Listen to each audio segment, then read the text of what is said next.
When light hits an atom, something simple happens. The atom swallows the light, holds that little packet of energy for an instant, and then spits it back out. Physicists have understood this for more than a century. And the one thing nobody ever questioned was that the holding takes time. It has to. You cannot store something for a negative amount of time. A team at the University of Toronto just measured that time.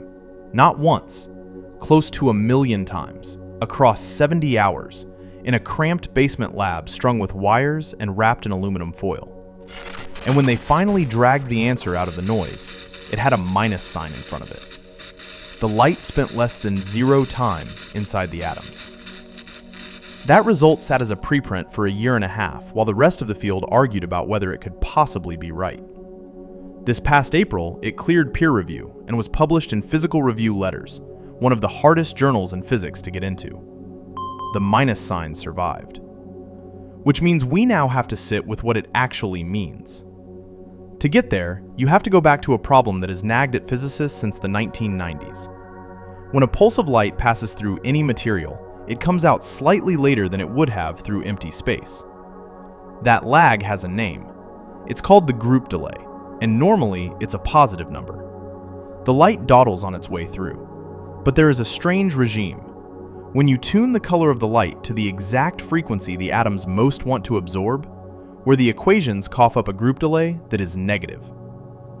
On paper, the peak of the pulse leaves the far side of the material before the peak ever entered the near side.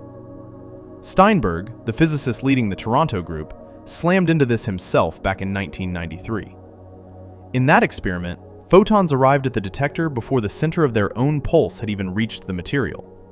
It looked, for all the world, like light leaving before it showed up. And for 30 years, the standard move was to explain it away. The explanation went like this. A pulse of light isn't a single point. It's smeared out in time.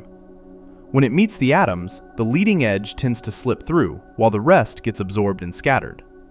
So the photons that make it out the other side are the early ones. They were always going to be early. Nothing sped up, nothing reversed. The negative number was just a shadow cast by the shape of the pulse, a bookkeeping illusion. It was a clean story. Steinberg never quite believed it, because there was a deeper question underneath. If light is delayed by a material, where does that delay actually live? The natural answer is in the atoms.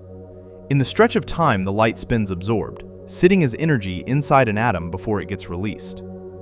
So if the group delay can go negative, does the time the atom spends excited go negative too? That sounds like gibberish. An atom is either holding the energy or it's empty. How do you hold something for less than no time at all? Answering that meant doing something extremely difficult. They had to ask the atoms, directly, how long they had been excited, without ruining everything by looking too hard. In quantum mechanics, every measurement is a shove. Push too hard, and you destroy the very thing you were trying to read. So they used a second laser. The main pulse of photons went through a cloud of ultracold rubidium atoms, chilled to a hair above absolute zero. Then they sent a second beam through the same cloud, faint and deliberately tuned off to the side so the atoms wouldn't absorb it. That beam couldn't excite anything, but it could feel the atoms that were already excited. Each atom holding energy tugged on that second beam and shifted its phase by a sliver. By tracking that shift instant by instant, the team could watch the atoms switch on and settle back down, and total up exactly how much excited time the transmitted photons had left behind. A single run told them almost nothing. The signal was drowned under quantum noise.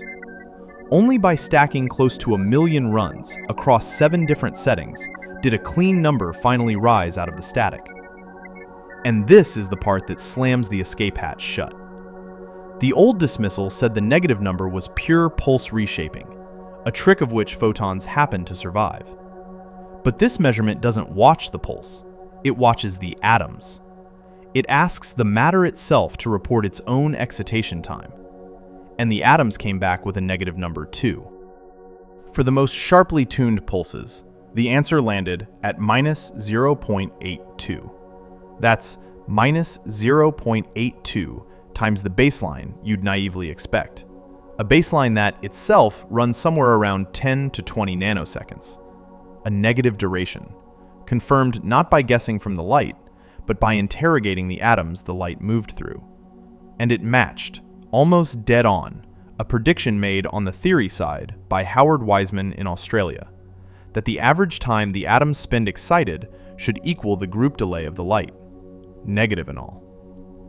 Now the part where headlines lose their minds. This is not time travel.